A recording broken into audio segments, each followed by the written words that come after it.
ഭഗവാന്റെ സന്നിധിയിൽ നിന്നുള്ള ദൃശ്യങ്ങളാണ് കാണുന്നത്. ശരംകുത്തിയിലെ നായാട്ട് വിളിക്ക് ശേഷം സന്നിധാനത്തേക്ക് മടക്കയാത്ര. ഭൂതഗണങ്ങളും മലദൈവങ്ങളുമായ ഭഗവാൻ തിരികെ സന്നിധാനത്തേക്ക് എത്തിയിരിക്കുകയാണ്. ഗോകുൽ രമേശ് നമ്മോടൊപ്പം ചേരുന്നുണ്ട്. ഗോകുൽ, ഹരിവരാസനത്തിന് സമയമായോ? ഇനി എന്താണ് അവിടെയുള്ള ചടങ്ങുകൾ ബാക്കി?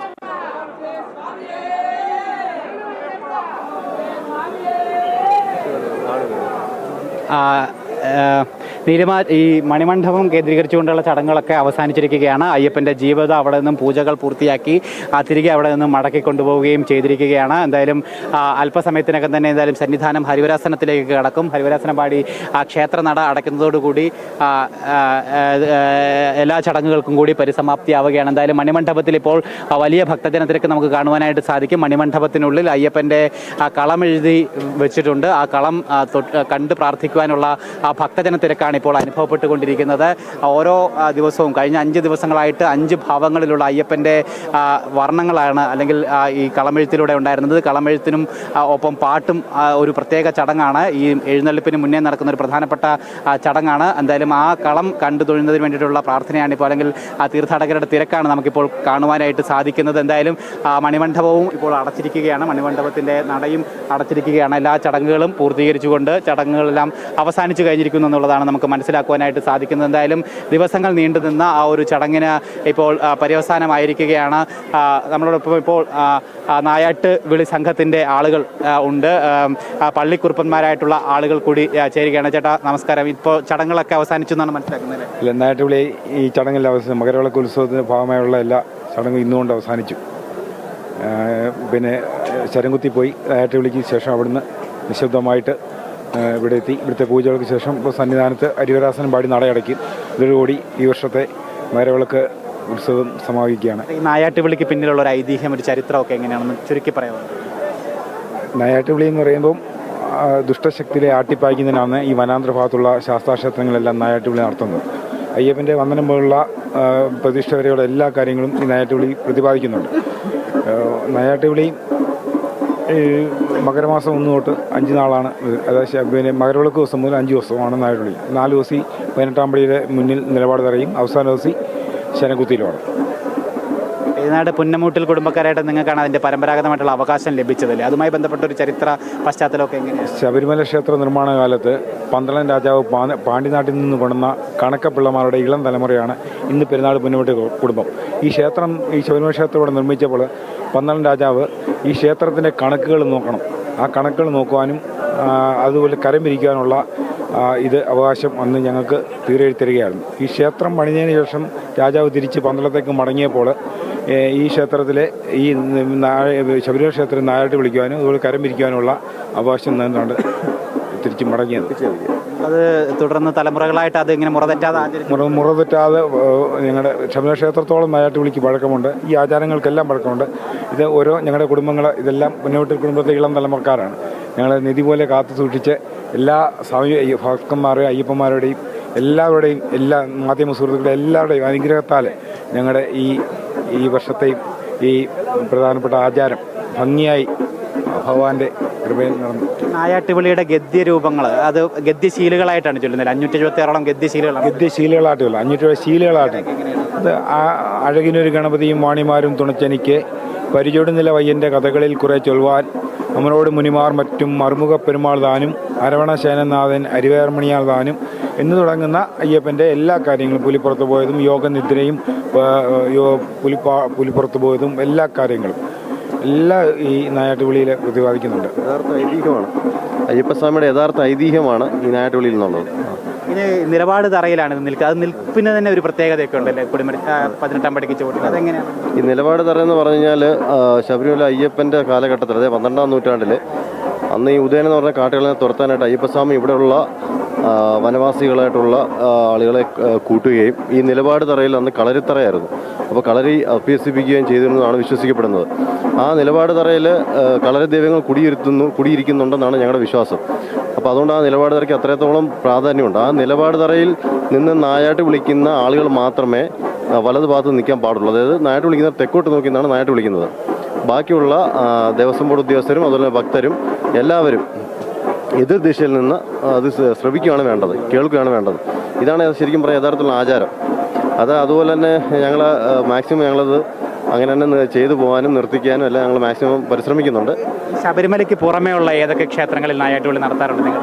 ശബരിമല പന്തളം വലിയ വൈക്കൽ ശ്രീധർമ്മശാസ്ത്ര ക്ഷേത്രം, കക്കോട്ട് വൈക്കൽ ശ്രീധർമ്മശാസ്ത്ര ക്ഷേത്രം, എരുമേലി ശ്രീധർമ്മശാസ്ത്ര ക്ഷേത്രം. അവിടെയൊക്കെ ഏതവസരങ്ങളിലൊക്കെയാണ് നടത്തുന്നത്? അവിടെയൊക്കെ ഉത്രത്തിനാണ്.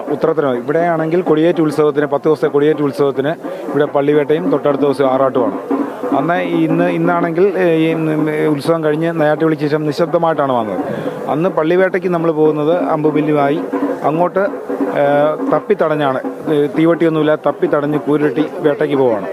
അവിടെ വേട്ടയ്ക്ക് പോയി ദുഷ്ടശക്തികളെ വേട്ടയാടിയിട്ട് തിരിച്ച് വിജയലാളിനായി വളരെ സന്തോഷപൂർവ്വം ആർഭാടപൂർവ്വം മേളം തീവട്ടിയൊക്കെ ആയിട്ടാണ് തിരിച്ച് സന്നിധാനത്തേക്ക് വരുന്നത്. അതിനുശേഷം ഭഗവാൻ തൊട്ടടുത്ത ദിവസം ആറാട്ട് കഴിഞ്ഞാണ് ക്ഷേത്രത്തിലേക്ക്. ഈ ക്ഷേത്രങ്ങളിൽ നിങ്ങൾക്കാണ് കരായ്മാവകാശമുള്ളതാണ്? കരായ്മാവ് ഈ ക്ഷേത്രത്തിലും പന്തളം വലിയ വയ്ക്കൽ, കക്കാട്ട് വയ്ക്കൽ, ഇതെല്ലാം വർഷങ്ങളായിട്ട് കാലാകാലങ്ങളിലായിട്ട് നമ്മുടെ അനുഗ്രഹമാണ്. എന്തായാലും വലിയൊരു ഭാഗ്യം തന്നെയായിട്ട് സ്വാമിശ്വരം. അതെ.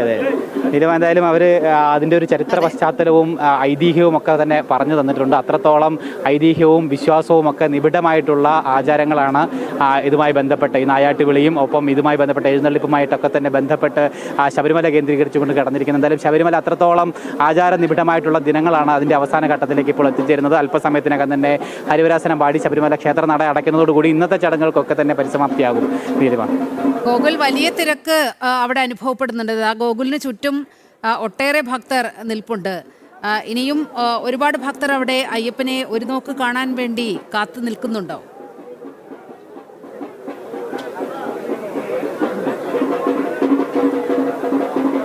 തീർച്ചയായിട്ടും നീലിമ, വലിയ ഭക്തജനത്തിരക്ക് ഇന്ന് രാവിലെ മുതൽ തന്നെ അനുഭവപ്പെട്ടുകൊണ്ടിരിക്കുകയാണ്. പമ്പയിലടക്കം തീർത്ഥാടകരെ മണിക്കൂറുകളോളം തടഞ്ഞു നിർത്തേണ്ട ഒരു സാഹചര്യം ഉണ്ടായിട്ടുണ്ട്. സ്വാമി, നിങ്ങൾ എപ്പോഴാണ് മല കയറാൻ തുടങ്ങിയത്? തിരക്കുണ്ടായിരുന്നു? 6 മണിക്ക് തുടങ്ങിയതാണ്. 6 മണി നല്ല തിരക്കായിരുന്നു. എത്ര മണിക്കൂറൊക്കെ ക്യൂ നിൽക്കേണ്ടി വന്നു? 4-5 മണിക്കൂർ ക്യൂ നിൽക്കേണ്ടി വന്നു. 5 മണിക്കൂർ ക്യൂ നിൽക്കേണ്ടി വന്നു. എവിടെ മുതലൊക്കെ ക്യൂ ഉണ്ടായിരുന്നു? ശരംകുത്തിയായ മുതൽ പമ്പിനെ ബ്ലോക്കായി. പമ്പയിലൊക്കെ തടയുന്നുണ്ടായിരുന്നു. എന്തായാലും ഈ മണ്ഡല മകരവിളക്ക് കാലത്തിന്റെ അവസാന ഘട്ടത്തിൽ ഇത്തരത്തിൽ വലിയ തിരക്ക് സന്നിധാനത്ത് അനുഭവപ്പെട്ടുകൊണ്ടേ ഇരിക്കുകയാണ്. നിലവിൽ ഈ പമ്പയിൽ നിന്നടക്കം തീർത്ഥാടകരെ മണിക്കൂറുകളോളം തടഞ്ഞിട്ടതിന് ശേഷമാണ് കയറ്റിവിടുന്നത് എന്നുള്ളതാണ് ഈ തീർത്ഥാടകരുടെ ഭാഗത്തു നിന്നുള്ള പ്രതികരണങ്ങളിൽ നമുക്ക് മനസ്സിലാക്കുവാനായിട്ട് സാധിക്കുന്നത്. ഒപ്പം 5 മണിക്കൂറോളം ഒക്കെ ക്യൂ നിന്ന് ഇപ്പോൾ ദർശനം പൂർത്തീകരിച്ചിട്ടുള്ള തീർത്ഥാടകർ നമുക്ക് അല്ലെങ്കിൽ അവരെ കാണുവാനായിട്ടൊക്കെ സാധിച്ചിട്ടുണ്ട്. എന്തായാലും ആ ഒരു ഭക്തജനത്തിരക്ക് ഈ അവസാന നിമിഷങ്ങളിൽ അനുഭവപ്പെടുകയാണ്. എന്തായാലും ഈ ചടങ്ങുകളൊക്കെ കണ്ടു തൊഴുവാനായിട്ട് എല്ലാ വർഷവും ഈ രീതിയിൽ അവസാന ദിവസങ്ങളിൽ ശബരിമലയിലേക്ക് തീർത്ഥാടകരുടെ വലിയ ഒഴുക്ക് ഉണ്ടാകാറുള്ളതാണ്. പ്രത്യേകിച്ച് മകരവിളക്കിന് ശേഷമുള്ള 7 നാളുകൾ അത് വ്യത്യസ്തമായിട്ടുള്ള ചടങ്ങുകൾ ഉള്ള ദിവസങ്ങളാണ്, ആചാരങ്ങളുള്ള ദിവസങ്ങളാണ്. ആ ദിവസങ്ങളിൽ ഇവിടെ എത്തി പ്രാർത്ഥിക്കുക എന്ന് പറയുന്നത് വലിയ പുണ്യമായിട്ട് കണക്കാക്കുന്ന അയ്യപ്പ വിശ്വാസികൾ ധാരാളമുണ്ട്. അതുകൊണ്ട് തന്നെ ആ ദിവസങ്ങളിൽ ഇവിടേക്ക് എത്തിക്കുന്ന വർഷം തോറും പതിവ് തെറ്റാതെ ഈ ദിവസങ്ങളിൽ മാത്രം ശബരീശ ദർശനത്തിനായിട്ട് എത്തുന്ന തീർത്ഥാടകരും ധാരാളമായിട്ട് ഉണ്ട് എന്നാണ് നമുക്ക് മനസ്സിലാക്കുവാനായിട്ട് സാധിക്കുന്നത്. ഒപ്പം ഗുരുതി ചടങ്ങുകളടക്കം നാളെ കണ്ടു തൊഴുവാനായിട്ട് വലിയ ഭക്തജനത്തിരക്ക് ഉണ്ടാകും. എന്തായാലും നാളെ തീർത്ഥാടകരുടെ എണ്ണത്തിലടക്കം നിയന്ത്രണം ഉണ്ടാകും. നാളെ ഒരു നിശ്ചിത സമയത്തിന് ശേഷം പമ്പയിൽ നിന്നോ നിലയ്ക്കൽ നിന്നോ തീർത്ഥാടകരെ കടത്തിവിട്ടേക്കില്ല എന്നുള്ളതാണ് നമുക്ക് മനസ്സിലാക്കുവാനായിട്ട് സാധിക്കുന്നത്. നമ്മളിപ്പോൾ ദൃശ്യങ്ങളിൽ കാണുന്നത് മാളികപ്പുറം ദേവീക്ഷേത്രമാണ്. മാളികപ്പുറത്തിന് സമീപത്തുള്ള വലിയ ഭക്തജനത്തിരക്കാണ് കണ്ടുകൊണ്ടിരിക്കുന്നത്. എന്തായാലും ശബരിമലയ്ക്ക് അല്ലെങ്കിൽ സന്നിധാനത്തോളം പ്രാധാന്യം തന്നെ മാളികപ്പുറത്തിനും ഉണ്ട്. ആ മാളികപ്പുറത്തും സന്നിധാനത്തും ഒരേ സമയം തന്നെയാണ് ഹരിവരാസനം പാടി ആ ക്ഷേത്ര നട അടയ്ക്കുന്നത്. എന്തായാലും ദൃശ്യങ്ങളിൽ കാണാം ഈ ദർശനം പൂർത്തീകരിച്ചുകൊണ്ട് ആ നെയ്യഭിഷേകത്തിന് വേണ്ടിയിട്ടുള്ള നെയ്യ് ഒക്കെ തന്നെ അല്ലെങ്കിൽ ആ നെയ്ത്തേങ്ങകളിൽ നിന്നുള്ള നെയ്യ് ആ പാത്രങ്ങളിലേക്ക് മാറ്റുന്ന തീർത്ഥാടകരെയൊക്കെ നമുക്ക് കാണുവാനായിട്ട് സാധിക്കുന്നു. എന്തായാലും നെയ്യഭിഷേക ചടങ്ങുകൾ ശബരിമലയിൽ പൂർത്തിയായിട്ടുണ്ട്. ഇന്ന് രാവിലെയോടുകൂടി നെയ്യഭിഷേക ചടങ്ങുകളൊക്കെ പൂർത്തീകരിച്ചിട്ടുണ്ട്. ഇനി നെയ്യഭിഷേകം ചെയ്യാനായിട്ട് തീർത്ഥാടകർക്ക് അവസരമില്ല. ഈ കൊണ്ടുവന്ന നെയ്യ് ഇവിടെ നെയ്ത്തോണിയിൽ സമർപ്പിച്ചതിന് ശേഷം അവർക്ക് മടങ്ങി പോകാനായിട്ട് സാധിക്കും. ഒപ്പം ഈ എക്സ്ചേഞ്ച് കൗണ്ടറിൽ നിന്നും ആടിയ ശിഷ്ടം നെയ്യ് ഇവർക്ക് വാങ്ങുവാനായിട്ടുള്ള അവസരമുണ്ട്. അതായത് ഇവർ കൊണ്ടുവന്ന നെയ്യ് കൊടുക്കുകയാണെങ്കിൽ പകരം ഈ ആടിയ ശിഷ്ടമായിട്ടുള്ള മറ്റ് വേറെ നെയ്യ് ഇവർക്ക് ലഭ്യമാകാനുള്ള സൗകര്യം ദേവസ്വം ബോർഡ് ഒരുക്കിയിട്ടുള്ളതായിട്ടാണ് ദേവസ്വം ബോർഡ് അധികൃതർ അറിയിച്ചിരിക്കുന്നത്. എന്തായാലും അങ്ങനെ ഒരു സൗകര്യമുണ്ട്. കൊണ്ടുവന്ന നെയ്യ് അഭിഷേകം നടത്തി മടക്കി കൊണ്ടുപോകാൻ സാധിക്കില്ല. പകരം മറ്റ് ആടിയ ശിഷ്ടം നെയ്യ് ഇവർക്ക് ആ ഒരു പ്രത്യേക കൗണ്ടറുണ്ട്, എക്സ്ചേഞ്ച് കൗണ്ടറുണ്ട്. അവിടെ നിന്ന് തീർത്ഥാടകർക്ക് വാങ്ങിക്കുവാനായിട്ടും സാധിക്കുകയും ചെയ്യും. എന്തായാലും പടിപൂജ അടക്കമുള്ള ചടങ്ങുകൾ ഇന്നുണ്ടായിരുന്നു. ഈ മകരവിളക്കിന് ശേഷമുള്ള ദിവസങ്ങളിൽ പടിപൂജ ചടങ്ങുകളും ഏറെ ശ്രദ്ധേയമായിട്ട് നടന്നിരുന്നു. അതായത് അതായത് 18 മലകളെയും 18 പടികളെയും പൂജിക്കുന്ന 18 പടിപൂജ ചടങ്ങ് അത് കണ്ടു തൊഴുവാനായിട്ട് തീർത്ഥാടകർക്ക് എന്തായാലും അവസരമുണ്ടായിരുന്നു ഈ ദിവസങ്ങളിൽ. അങ്ങനെ വിശേഷാൽ ചടങ്ങുകൾ കൊണ്ട് സമൃദ്ധമായിരുന്നു മകരവിളക്കിന് ശേഷമുള്ള ശബരിമല സന്നിധാനം. ഒപ്പം മകരവിളക്ക് ദിവസവും വലിയ ഭക്തജന തിരക്ക് ഉണ്ടായിട്ടുണ്ടായിരുന്നു. പ്രത്യേകിച്ച് എരുമേലിയിൽ നിന്ന് പോലും തീർത്ഥാടകർക്ക് ഇങ്ങോട്ടേക്ക് വരാൻ സാധിക്കാത്ത രീതിയിൽ എരുമേലിയിൽ തീർത്ഥാടകരെ തടഞ്ഞിടേണ്ടതായിട്ടുള്ള ഒരു സാഹചര്യം വരെ ഈ മകരവിളക്കിന് തലേ ദിവസങ്ങളിൽ ഒക്കെ തന്നെ ഉണ്ടായിട്ടുണ്ടായിരുന്നു. എന്തായാലും ഈ ഒരു മണ്ഡല മകരവിളക്ക് സീസൺ തീർത്ഥാടകരുടെ തിരക്ക് അത് എല്ലാ ദിവസവും ഉയർന്നു തന്നെ നിന്നു. പല ദിവസങ്ങളിലും ഈ തീർത്ഥാടകരുടെ എണ്ണത്തിൽ നിയന്ത്രണം ഉണ്ടായിരുന്നെങ്കിൽ പോലും 1,00,000 മുകളിലേക്ക് തീർത്ഥാടകരുടെ എണ്ണം കടക്കുന്ന ഒരു സാഹചര്യം ഉണ്ടായി. ആദ്യഘട്ടം മുതൽ തന്നെ 70,000 തീർത്ഥാടകർക്കായിരുന്നു വിർച്വൽ ക്യൂ വഴി ദർശനം അനുവദിച്ചിരുന്നത്. തുടർന്ന് പിന്നീട് ഈ സ്പോട്ട് ബുക്കിംഗ് വഴി 5,000 ആക്കി നിജപ്പെടുത്തി. പക്ഷെ അതിലും കൂടുതലൊക്കെ തന്നെ തീർത്ഥാടകർ ഓരോ ദിവസവും എത്തിച്ചേർന്നുകൊണ്ടിരിക്കുന്ന കാഴ്ച നമുക്ക് കാണുവാനായിട്ട് സാധിച്ചു. എല്ലാ ദിവസങ്ങളിലും വലിയ ഭക്തജന തിരക്ക് സന്നിധാനത്തുണ്ടായിട്ടുണ്ടായിരുന്നു. എന്തായാലും ആ ഒരു വ്രതാനുഷ്ഠാനത്തിൻ്റെ അല്ലെങ്കിൽ ശരണമന്ത്രങ്ങളുടെയൊക്കെ നാളുകൾക്ക് അവസാന ഘട്ടത്തിലേക്ക് കടക്കുകയാണ്.